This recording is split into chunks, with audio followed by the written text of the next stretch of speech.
Some people in an area of London are criticising their local council, accusing them of making space for dead people at the expense of the living. Now, what they're referring to is Richmond Council's plan to take away popular allotments to make more space at the graveyard. Reporting from the area is Aisha Baksh. Close to this cemetery in southwest London are the Shacklegate Lane allotments. They're the last remaining plots in Teddington, and the local council have told gardeners such as Candice Taylor they need to be dug up and used as burial spaces. Why are we prioritising the dead over the living who need this space? This apparently is going to last another 30 years of burial space. Well, what are they going to do then? Kind of dig up Bushy Park? The council says growers will be offered other plots elsewhere in the borough, but Paul, who's been gardening here every day for 40 years, says it's not a viable alternative. How do you feel about being told to move again? Devastated. Why? Well, if I'm going to move up to Hampton Hill, it's a good 40-minute walk. I'm 79 in January, so I'm not getting any younger. So basically, I won't have an allotment. And it's like, this is what it's all about, you know, fresh veg. Well, Richmond Council have said they do acknowledge the importance of the allotments to local people, but they predict that the cemetery could be full by next summer, and that's why they believe they need to act now. There is an alternative, and this council is choosing at the moment not to use it, despite the fact that in meetings in 2017 and 2018 they said that they would. They promised local residents that they would look at the alternative of reclaiming old graves, and in this cemetery they're not doing it yet. It's absolutely staggering to me that they promised that so many years ago and they have not taken it up.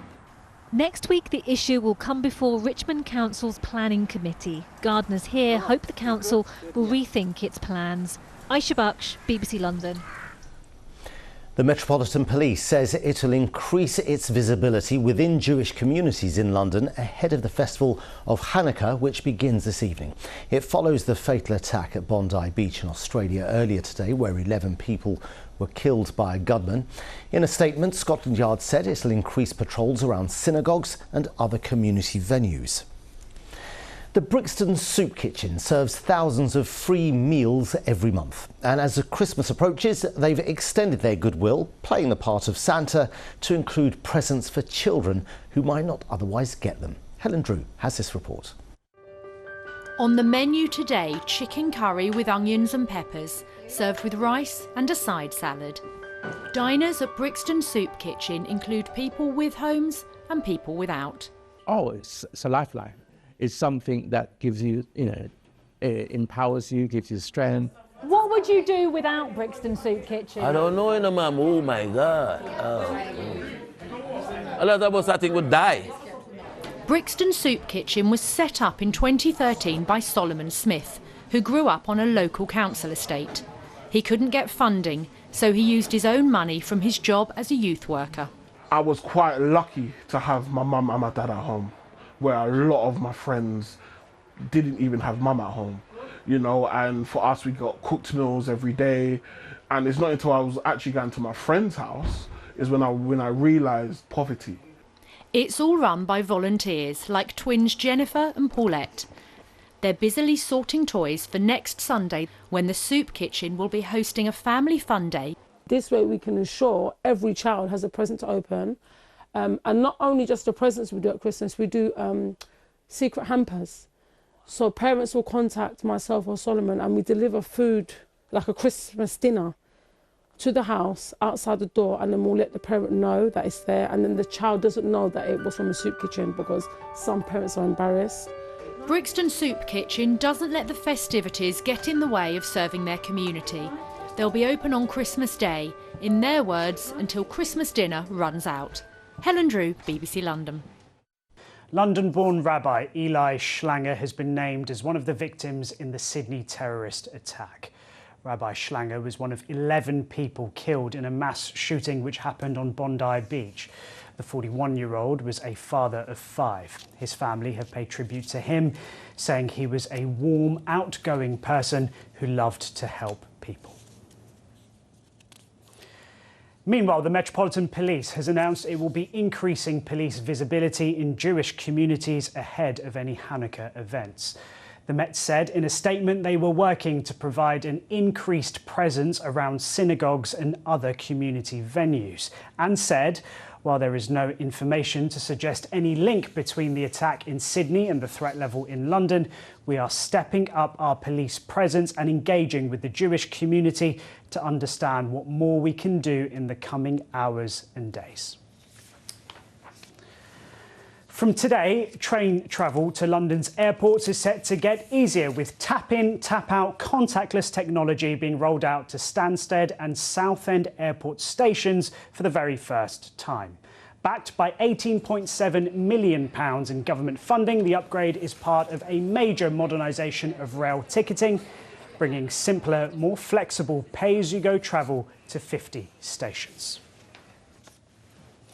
The Saatchi Gallery has been transformed as part of a new immersive installation. The show, created by street artist Priest, reimagines childhood craft as a form of social archaeology, using materials to look at social issues from the housing crisis and youth violence to influencer culture. Rosie Barnett went along to take a look. It may look like a child's crafts room, popsicle sticks, scattered crayons, colouring pages, dioramas. But these pieces are much bigger than that, both in scale and in meaning. Once again, highlighted the issue of knife crime in schools. Creep up on their victims before they've even noticed. She now shares one small room with her 2 young children. From youth knife crime to phone snatching to London's housing crisis, the Saatchi Gallery's paper cut exhibition looks at what life is like as a child in the capital. So I wanted to reference classical British war paintings where people are riding into battle. They have the flags, they have the horses and they have the swords, but bring it into London in 2025 where it's children, juice boxes, machetes and line bikes. The usually elusive satirical artist Priest unmasking himself to shine a light on issues affecting so many. It looks at the fact that 90,000 children in London are living in temporary accommodation. They have no idea where they will be living next, and they have no idea what to call home. The sculpture's all hyper-realistic, supersized items, but this is no piece of paper, nor this a cardboard box. The free show will be on here until the end of January after being extended due to popular demand. After that, Priest hopes to take this snapshot of London life to galleries abroad. It's a very London show, but it's from an observer. So I'm not born here, I was not raised here, but I've moved to the city and engaged in a way that has allowed me to understand and see what a lot of people are growing up with. So it's really quite shocking if you're not from here to understand just what kids are going through. A dark reality hidden under the bright colours. Rosie Barnett, ITV News. The London Eye has been lit up today as the landmark marks Hanukkah. The illumination pays tribute to one of the most important days in the Jewish calendar, reflecting London's diversity and honouring the traditions and cultures of its people.